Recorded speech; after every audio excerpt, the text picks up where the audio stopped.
Hello and welcome to Black Eye the podcast where I share my perspective on life through my eyes. Hello and welcome to episode 9. Today we're going to be talking about race, and this episode is called Introduction to Race.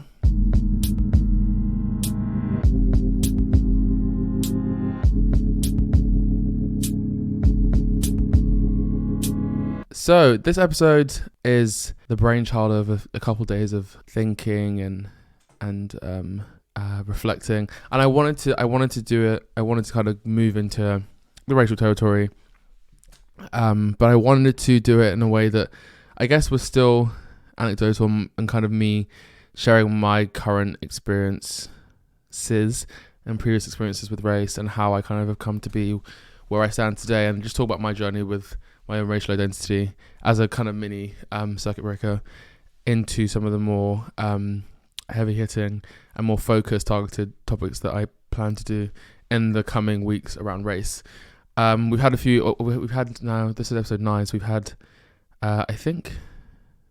we've had 8 episodes before, and they've all kind of been varied topics that have been important to me and kind of, I think, important in terms of sharing my perspective as a man or as a human or as a 27-year-old or whatever. But I wanted to now start moving in towards more race-specific topics. So I want to use this podcast to kind of talk about topics that people don't really get to talk about or hear about or focus on. I think I was thinking recently this week, since Black Lives Matter happened, or the death of George Floyd and the series of other merciless killings by American police and that kind of uprising that we had during COVID, I do feel like there is less of a less discourse around race and allyship and what we can do and the dissemination of information and all those kind of things, I think, which happens naturally with any kind of crisis or major life event. There is a big moment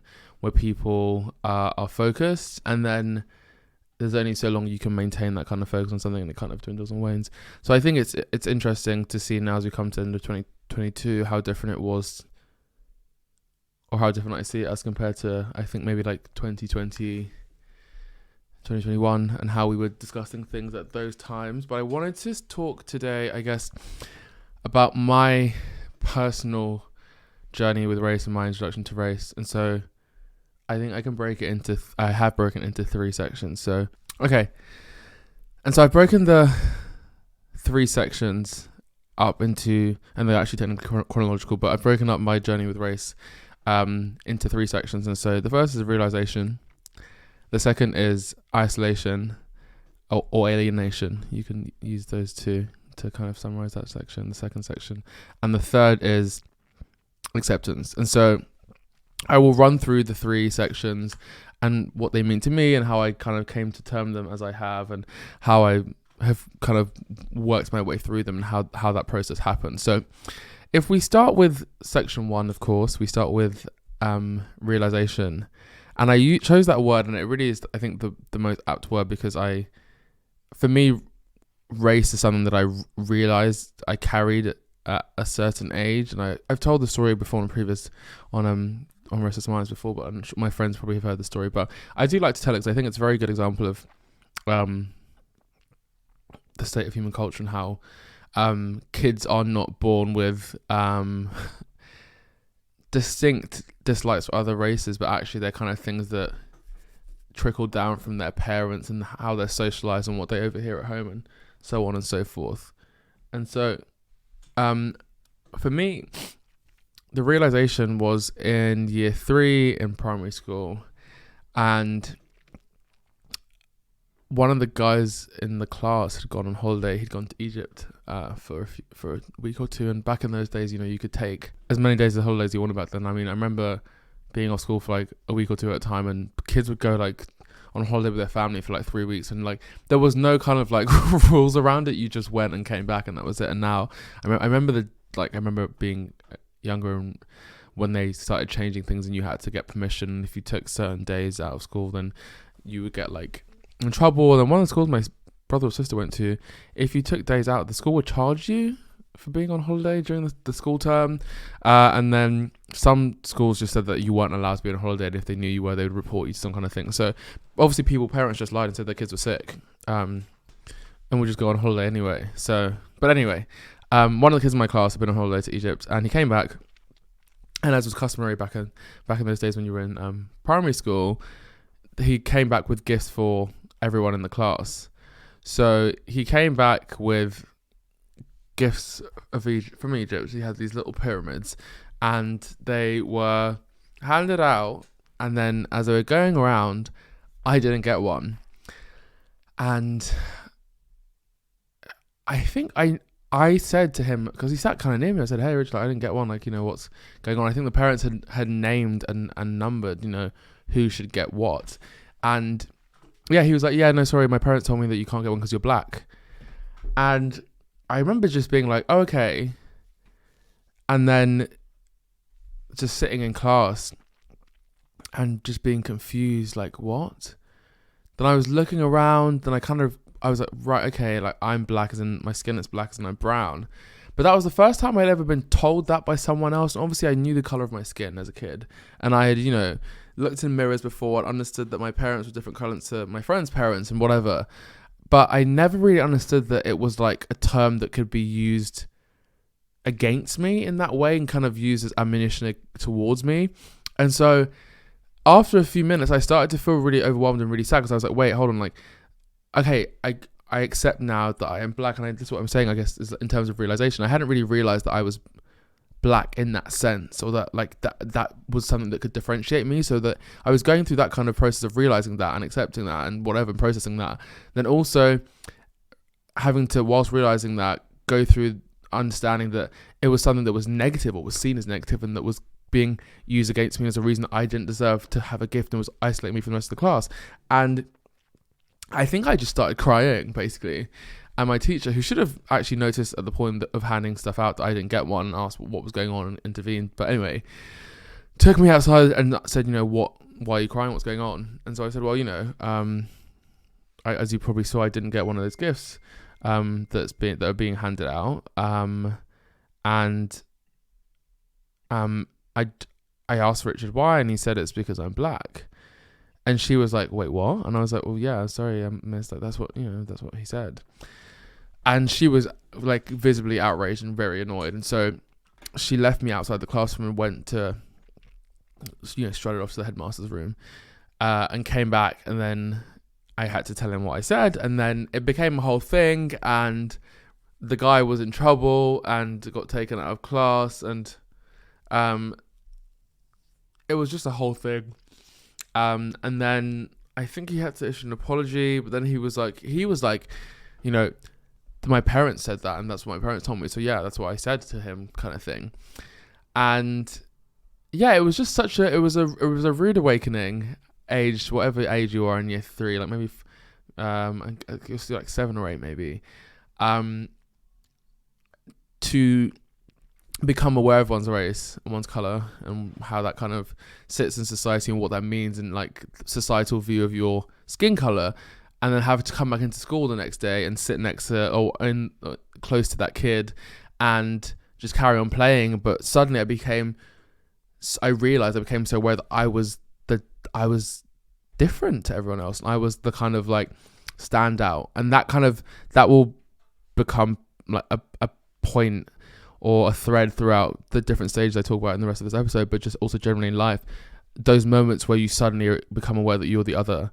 And I still get this at work sometimes when I'm in a meeting or I'm in the auditorium or whatever, and there's an event and I'm like, oh, I'm the only black person here. Or on the train, when if it's late and there are some drunk rowdy people, and I just think, oh, like, I'm the only black person here, I hope they're not racist and they're gonna get drunk and beat me up. Or walking down the street sometimes, you just become aware or conscious that you're the only person of color in a certain scenario. Luckily for me, there was another girl in my class who was black, and so it wasn't like I was the only person of color in the class, but it still was, it was a thing. And I remember being not sad. I remember just being like, I guess, annoyed that it was like something that was that had happened, and that I had to then go and, tell the headmaster that everyone was talking about it. I hated being like the center of an event, but at the same time I knew I had done the right thing, and I knew it wasn't right. And this is the point I was saying at the start, is that I don't think kids are born with any kind of internal dislike towards other races. Like, the kid obviously said his parents had told him that, and told him that's why I didn't get one. And I wasn't even aware that I was black in that sense, right? So it wasn't like I came out the womb and was like, oh my god, I'm black, and therefore like that makes me different. And neither was he, born like I don't like people of color. That's just kind of what he'd heard and been taught. And so I think it was sad at that age to kind of have to deal with that and become like, I wouldn't say a victim, but experience some kind of like negative racial experience. It wasn't the best, and I kind of like got over it and went about my life. But that was the first stage I coined as like my realization kind of period for race. And then moving on to section number 2, so isolation / alienation. So this I'd say was probably the better part of my secondary school experience. So from year 7 probably till about year 10, 11. Well, actually I say that, but then no, yeah, probably till about year 11, and I'll clarify why I was kind of umming and ahhing later. But my secondary school was not the most racially sensitive, inclusive, or diverse place, and so I grew up around a lot of kids who, and again, I preface this, or preface, whatever you say. I'll caveat at this point and just say that obviously I'm not sitting here saying all these people were evil or bad people. They probably just were ignorant or grew up around certain things or were taught things by their parents, whatever. But still, this is my experience, and I'm going to talk about how I experienced things and how I felt, and my kind of journey of that. And so there were not a lot of people of color in the school. There were not a lot of black people either. And I could actually count all the black kids in the school on, I think at a certain point, on 1 or 2 hands. So yeah, that kind of is your answer. But it really was a thing, I think, for me at least at school, in secondary school. My race was something that actually differentiated me and separated me and isolated me from other people, because at that age, when a kid was like, they called you the N-word or whatever, or I was called coon in school, and I was called a range of like derogatory, like very old, like harsh racial terms that kids weren't just like, I hadn't heard these words. I'd get called them and have to Google them and be like, oh god, that's what it means, or wog or whatever, like words that were really old age harsh English words that definitely had been heard from parents or family. Like, you didn't learn that from like just hanging out with your age mates, because I'd never heard those words before. But when you get called things like that, and someone is maybe bigger than you, or actually seems to genuinely not like you as a person, and also like then adds the race thing to it, I didn't really like feel like I wanted to, I guess, deal with that or kind of be around that. So I kind of just would mark those people and avoid them. And so it wasn't like I didn't have friends, but there were certain people that I just knew, like, hey, like that's someone that you should be aware of, or someone that's been a bit inappropriate. And our school actually kind of split itself into groups. So we had, there's a group called the Asians, so it was all the people who were like of Asian descent were in a certain group together. And then the black people all kind of like knew each other and would hang out. And then there were the other groups, which were majority white, and that was just how school was. And I look back at it now, but like everyone called the Asian group the Asians. That's just what was said, because they had kept to themselves and formed a group where they could kind of feel safe. And I remember there were certain things that happened where people would just take any kind of news event to do with like Islam and just use that as an excuse to hate towards that group. And so there were always some very dodgy things happening around race. But I remember just spending a lot of time not really wanting to be around certain people. And on the train, there were people you would avoid, and there were older kids that would just pick on you, and it was always like the trend was that they were picking on black people, and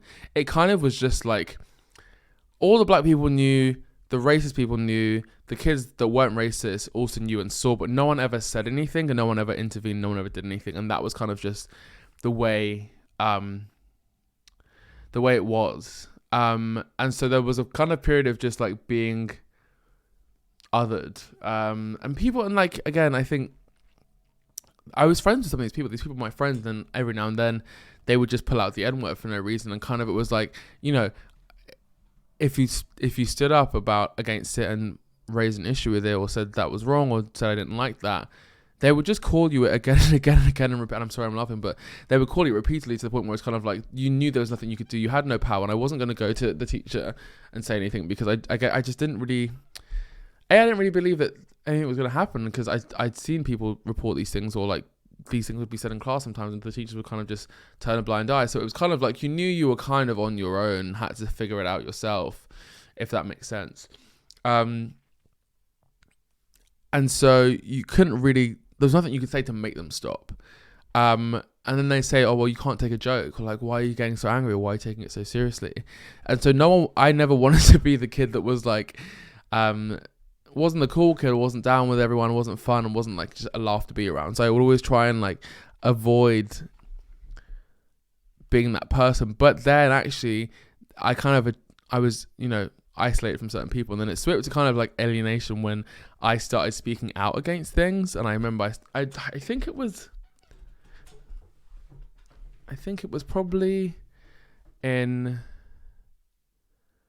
around year 10 or 11, I started like really I just had enough. And so I would actually speak back to the people that had been kind of berating me for years, and I would just turn around and say, you can't go around talking to people like that, like enough is enough. And I would fight back, and I would call them out for their flaws, you know, if it was like their personal things they had issues with, or if they had, you know, just as a kid you fight with words. So I kind of like, and I was you know, I was quick with my tongue, and I had a good wit, and I was smart, and I could like kind of rebuttal things pretty quickly, and I was pretty confident at that stage, and so I was able to go toe to toe with people and often outsmart a lot of people just like through how harsh I could be with my words. And so I'm not saying that's like a great trait, but it was the way I learned to defend myself. I was never a fighter. I never got into fights. I mean, one or two things were like they escalated because I was again dealing with kids, the people that are racist, but I wasn't like around like throwing fists. It was like, you know, maybe chasing people or getting like pushed around. But and then I remember like people would also be saying racist things online on Twitter, or they would make WhatsApp groups and put you in and send monkeys and make jokes and whatever. And so that became a thing that I was now alienated, because I was known as the angry black kid. And that was literally what people called me. Like, Timi's always on Twitter, like talking about race and saying we can't do that. I'm saying I can't say that. And I'd be on Facebook having these debates saying like what, like I remember this one time this guy put, I hate black people, why are they so loud? And I remember this was on Facebook, and I replied saying, you acting like black people are the only people that can be loud, and even if they are louder than the people, like let's say for argument's sake they are, why does that justify you hating a whole race? That's generalization, and it's like inappropriate like mischaracterization of a whole group of people based on what you might have seen by some black kids at school being loud at lunchtime that you didn't like, and now you're generalizing the whole race. But it seems to me that you're looking for an excuse or justification to dislike this whole race, and this is your in, but actually it seems like you have a deeper rooted issue with people of color.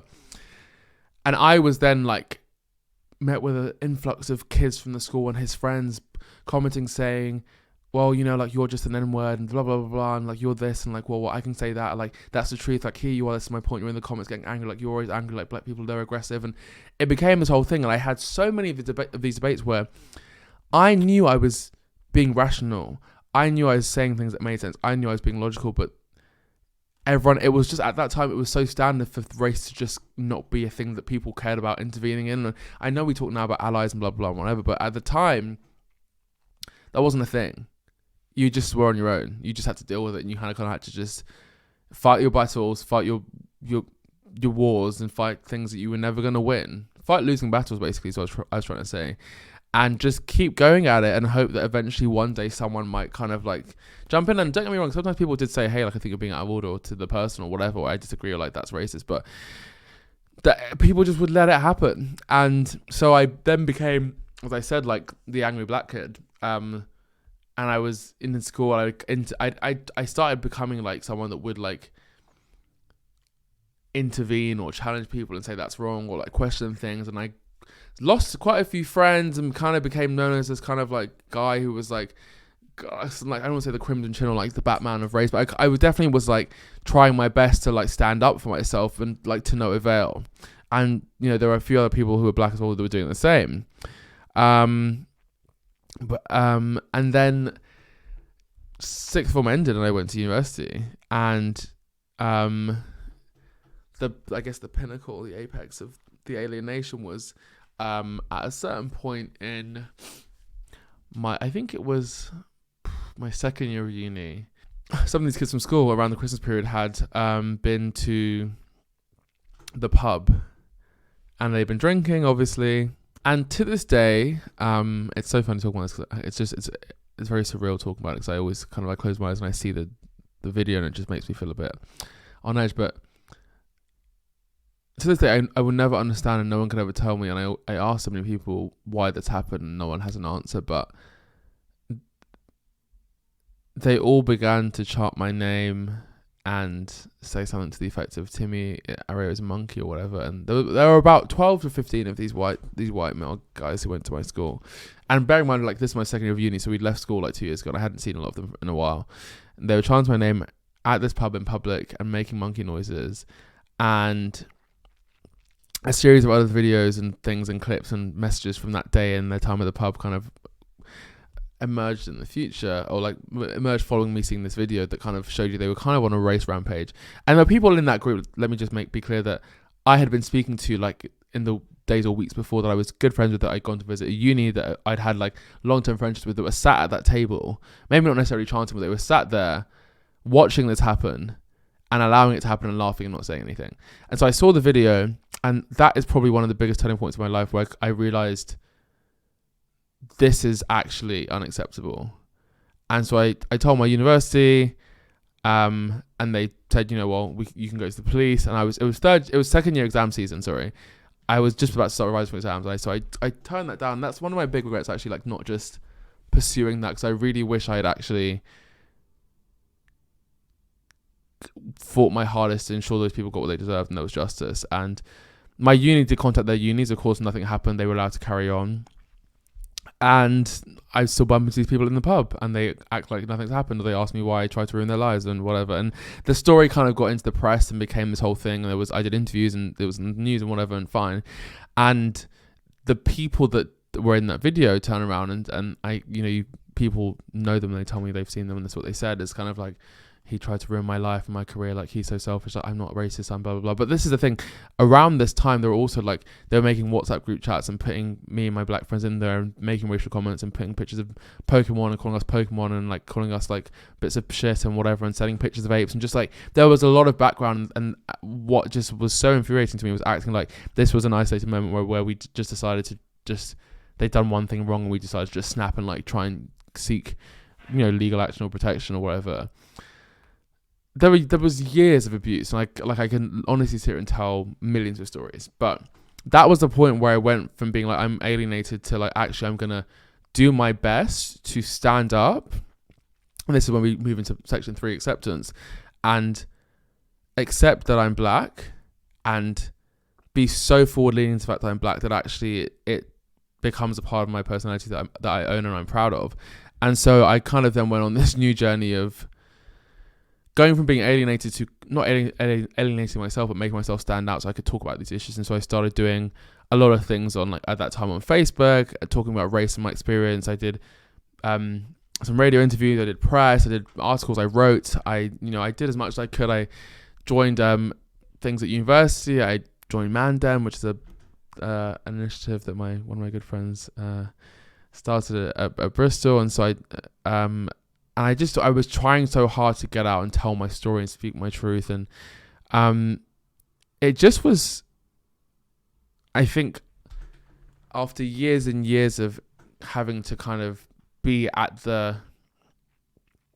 suffer the brunt, or be at the kind of suffer at the hands of the people who use race against me, I decided that I wanted to take ownership of that and actually be driving the way race was present in my life. And so rather than being a victim of it or whatever, I wanted to be, an advocate for race. And so I started doing, and I still do now at work, I'm on the Firm My Black Network, and I volunteer with kids of color, and I try and do as much as I can to kind of talk about my experience and how it affected me. And like, not to sit here and be all, it's a Monday, so I don't want to be negative, or not even negative, just don't want to be too heavy, but to get to that stage of acceptance, I did a lot of therapy, and when those videos came out, I was severely depressed at uni, because it was very hard, to see your face on Sky News or BBC News, and the first time you've kind of had that kind of exposure was as it was the victim story, and this happened to him, and he's being bullied, and these guys did whatever, and on top of that, nothing happened. As I said, all these guys, they still walk around. Some of them are doctors, some of them are lawyers, some of them went to Cambridge, like top level universities. And this is the point, I think, is that you never know who these people are, right? Like, these people could be your managers, they could be your sister's boyfriend's dad, they could be your taxi driver, they could be your doctor, who you think are just normal people, but actually back in the day, and even maybe now, still have these beliefs, but they've had to suppress them, not because they've learnt they're wrong or they've changed their opinion, but because they've decided that actually they have to conform to society. And I don't know, I find that pretty scary, and I always have, that these people are still walking around, and how many other kind of people like this are walking around and just have been able to get away with just doing whatever they like and being racist, and there's no repercussions. And I think things are changing, and following on from when I was like doing that kind of round of raising awareness of that story and doing press interviews and stuff, after that, loads of people came out, and there were loads of other university scandals. I think I remember Nottingham was one of them, where a girl had, I might have got the university wrong, but I remember the story, was at first year of uni in halls, and a group of white guys were throwing her food away and replacing them with bananas and writing "You're a monkey" on the fridge. And she took pictures, put it online, it went viral. And then the uni actually, I think, expelled those kids. And then from that, there were a series of other university experiences to do with race from black people that were raised, and also people of color generally, that kind of came to show exactly what people were experiencing, not just at uni, but also throughout their lives and on a day-to-day basis. And I think there was a lot of conversation around that. And I remember at the time at uni, like, having so many conversations with friends, people generally just saying, I had no idea, like, what it was like to be black, or what you've experienced at uni whilst you were at uni and we were hanging out. I had no idea this was happening to you at home, or what it was like for you going to school in Essex and blah, blah, blah. And so it was actually, that was a moment I really felt like there was a lot of change and a shift in focus, and people were really focused on having that conversation. And then, as I said at the start, of course, George Floyd and the Black Lives Matter movement was a much bigger beast, and that kind of prompted much wider conversation around the matter. But that is that's my journey with race, an introduction to race from my perspective. And those three sections, again, just in case you forgot. So we had realization, isolation / alienation, and acceptance. And it's still something I'm going through now and working on, and figuring out how that plays into, how I want to raise my kids and my future, and like my connection to Nigeria, and how much I actually know about that culture, and going back and learning about that, and my family, and like just what it means to me at this age as a man growing up and going through that journey to be black, and how I want to navigate that. But that's today's little intro to race, and I think I have some more interesting conversations and topics coming up that will delve into more specific topics and address things like being anti-racist and allyship, and I guess how race was constructed and what it really is, and how it's actually just a social construct, and things like that I think are people hear and I guess maybe see on social media, but maybe don't actually have time to talk about or understand and discuss. So I will be spreading those out as well amongst other episodes. But yeah, that's my intro to race. And so today, Timi's takes, I was reading about this morning, and I just find it so shocking. Sorry, I'm just like looking at a picture of it. Balenciaga this week, if you haven't seen, there's been a huge scandal around Balenciaga. They released a campaign for their spring-summer photo shoot, and they have made a massive mistake. I don't know who did this and who okayed this and whatever's going on, but someone's going to lose their job. And I'm seeing legal actions going on as well. But essentially, they had released a picture for their campaign of, there were two separate pictures of a young child. I don't even know the age, but I want to say, like, honestly, not older than 6 or 7, holding a bear that has what looks like bondage wear or S&M wear, and then that kind of freaked people out. So people decided to start looking at, I guess, what is going on in this picture on the Balenciaga website. And if you zoom in, so that the whole point was that, right, okay, this child's been sexualized by, this is like bondage, S&M wear, this child's holding a teddy bear, and they're wearing these like Balenciaga like kids wear and the Balenciaga shoes, and there's a whole array of things in front of the child.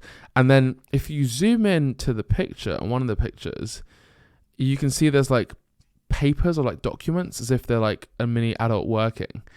And when you zoom into the documents relate to a court case in America that was to do with child pornography. So now you have a child carrying a bear that looks like it's wearing S&M related like leather clothing or whatever, bondage, like very skimpy outfit. And then you have purposely printed and placed so that you can see, if you zoom in, documents relating to child pornography. And that kind of just in itself pinpoints the whole kind of like, so there is a kind of overt kind of like, can we get away with it, sexualization of children. And this is the whole thing. I think every day I think about the mass media and the powers that be. I think there's a huge overhaul need. I was watching yesterday the documentary about Ghislaine Maxwell and Jeffrey Epstein, and how all these senior huge figures of these corporations and in government were interconnected and aware and knew what was going on, but I didn't say anything and we weren't sure. And even this, it's like the fact that Balenciaga was so bold to release this campaign, I don't think they thought it was going to go as bad as it did, or good as going to be as recognised as, or scandalous as it was.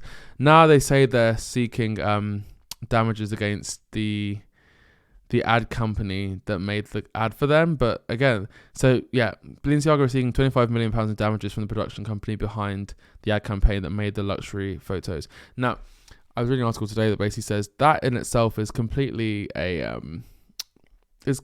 finger pointing and blame avoiding, because the blame stops the Balenciaga, like with a shoot like this for the next season of clothing or whatever that goes on the main website. There are so many parties involved, and the creative director has to approve, the photographer has to approve, set, stylists, like production, like it would have gone through so many senior levels of okay, and the head of creative direction would have had to sign off themselves the final thing going out. So it's like, I don't really get how they can come out and be like, we're going to sue the production company, because it just seems like there's just a desperate attempt to deny. And the photographer who shot the picture said, I had no control, I just was told to light the photo and take a photo in my usual style, that's what they wanted. But I mean, clearly they knew what they were doing, and like, this is not just like a random freak accident. Oh, we had some documents about a porn case on the set and it was just there, and then we had the child holding the bear. Like, that was all purposely done. And so I find it really concerning and very scary. I wouldn't say that I'm shocked. I just think it's horrific that it's so blatant now. Like, I think these brands and these companies are becoming so confident in their ability to do whatever, and these people in control just feel like they can kind of push the boundary, and it can kind of be seen as contemporary. And it makes you question how many other things like this have happened that are maybe slipped through the net that we haven't noticed, maybe in Balenciaga or other companies, where these little Easter eggs have been put there to be like, well, this is what we're about. Because if you think about it, to have that idea and think that it's acceptable or cool or artistic means that you are someone that is in that realm or delves into that kind of space, or has a perception about child pornography or sexualization of children that is a bit skewed because you think it might be a bit something that's like not black and white, where the lines can be blurred. That's a problem if heads of creative direction at these huge fashion houses and photographers and publicists and marketing and whatever, all these people are okay with this going out, and no one once said we can't put this out because this is inappropriate. It just shows you the kind of powers that be and that are behind all of this stuff. And so I'm concerned and I'm scared, not gonna lie, but I just wanted to talk about it because I just remember reading it and thinking, like, what is going on? So Kim Kardashian today has come out and said she didn't speak for 4 days because she wanted to give the company a chance to explain to her what's happening. As a mother of 4, she was horrified and concerned and wanted to speak directly to the company and understand what's going on, but she expects that she hopes they can take the appropriate steps to understand what happened and take ownership. And she said in terms of her own involvement with the company going forward, that's still being discussed, and she's waiting to see what steps they're going to take to focus on preventing child sexualization and improving or bettering the safety of children and avoidance of sexualization and kidnapping. So she's obviously, I think, suggesting that she expects them to donate to charity or kind of set up some kind of fund or commitment to kind of help prevent those things, showing that they're actually against that. But God, it's just this shouldn't be happening. It shouldn't be a thing where, oops, we made an ad about sexualizing children. Sorry, we want to sue the other company. We'll set up a commitment to provide X% of our revenue from this kind of child sales to child protection agencies. No, you should just be against child misbehavior generally. It should just be blanket. This shouldn't have happened. So very bizarre, very, very weird, very odd from Balenciaga. But yeah, that's Timi's takes for this week. Okay, that is it for this week's episode, guys. Thank you so much for listening. I hope you enjoyed listening and hearing about my personal journey with race, and I hope you're looking forward to more episodes about race and race-related topics. But on that note, I will end, and I will see you guys on next week's episode. Thank you.